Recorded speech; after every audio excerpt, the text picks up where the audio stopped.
Chef Carissa Jones. I'm a culinary arts pre-apprenticeship teacher at El Centro Junior Senior High School. Today we're going to be talking about the science of chocolate chip cookies, the tastiest of all of the sciences. So before we start, let's talk about our ingredients and let's talk about equipment. So for our ingredients, we have butter, white sugar, brown sugar, some eggs, and we're going to talk about the eggs a little more in a minute, vanilla, baking soda, flour, and our chocolate chips. For equipment, we've got a KitchenAid mixer. Now you can absolutely use a hand mixer. You could mix everything by hand with a whisk or a wooden spoon, but you're really going to be earning your chocolate chip cookies. So with this, we're going to use the KitchenAid mixer with a paddle attachment. This is going to help us get everything to come together nicely. So let's talk about our ingredients and how we're going to do this. We're going to be using a cookie method called the creaming method. So we're going to start off with our butter. It's really good with this method to start off with room temperature ingredients. So we've got our butter, nice and soft. Next up, we have our white sugar. The next up, we have our brown sugar. So now brown sugar is a good time to talk about our leavening. Leavening is what we're going to use to make our cookies go poof. We don't want pancakes, we want a nice poofy cookie. So we're going to be using baking soda. Sometimes you'll see recipes call for baking powder or other leavening. We're going to use baking soda. Anytime you see baking soda, you want to say, where's the acid? Because in order for baking soda to start producing bubbles that are going to get us our leavening, we need an acid to activate it. So the acid is actually going to come from the brown sugar. Brown sugar is basically white sugar that has some molasses added into it. Molasses is a byproduct of the sugar manufacturing process, and molasses is acidic. So we're going to be using our brown sugar for our acid. Also, brown sugar tastes super yummy. It gives us kind of a toffee flavor. So we are going to start creaming these together. What we're looking for is light and fluffy.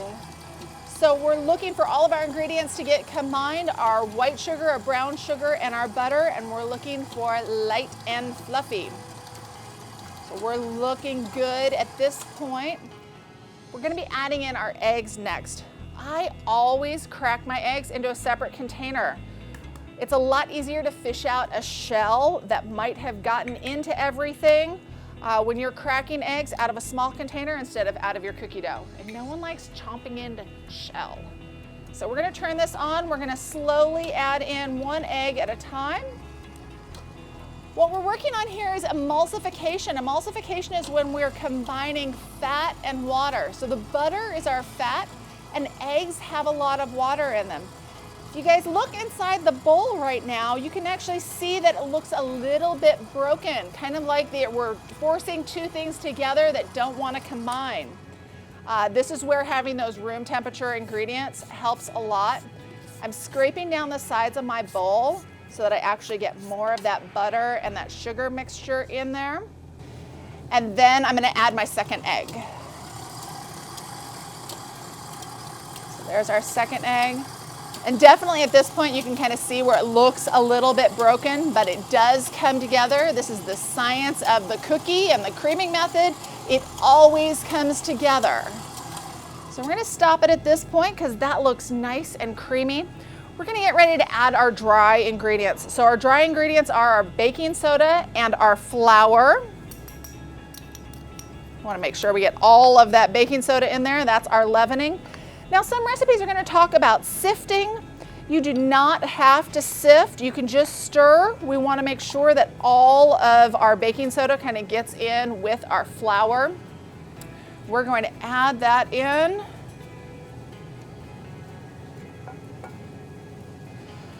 Now, when it comes to the flour, we want to just mix this until it just comes together. The longer we mix it, the more gluten is going to build up. That gluten is actually going to make for a tougher cookie. We want a nice, delicate cookie. So we're going to mix this just until it comes together. Now keep your speed kind of medium to medium low. The last thing you want is to turn this on and have flour go poof up in your face.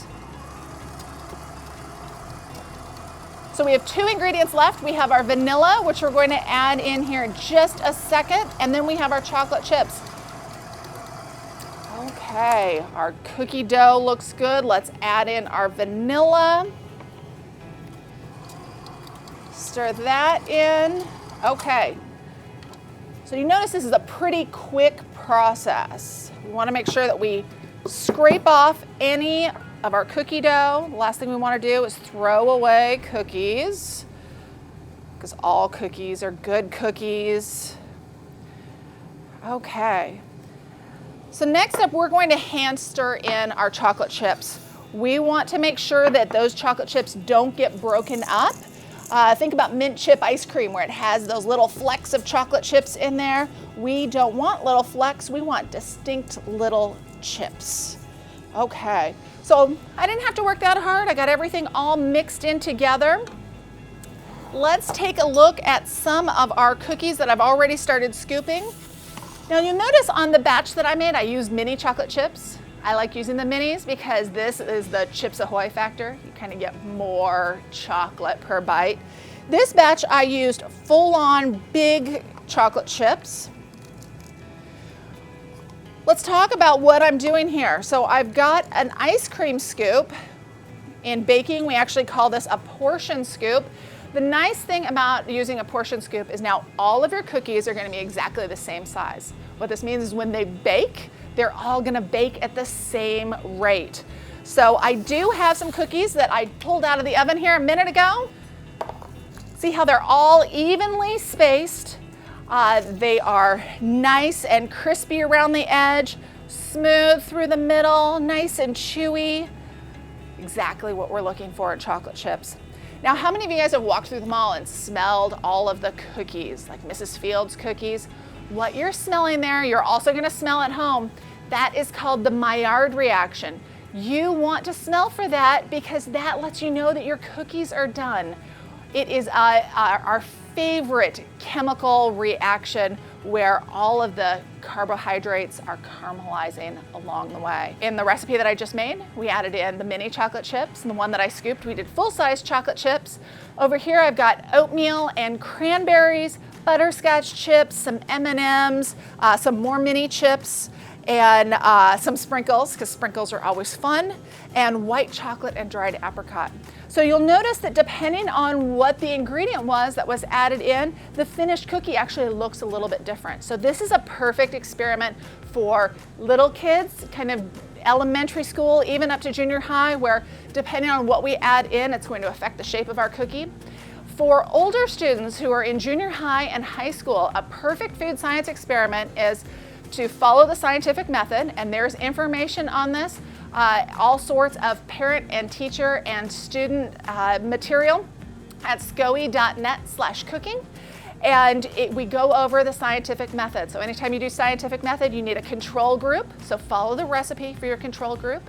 And then for your second group, you're going to want to pick one variable to play with.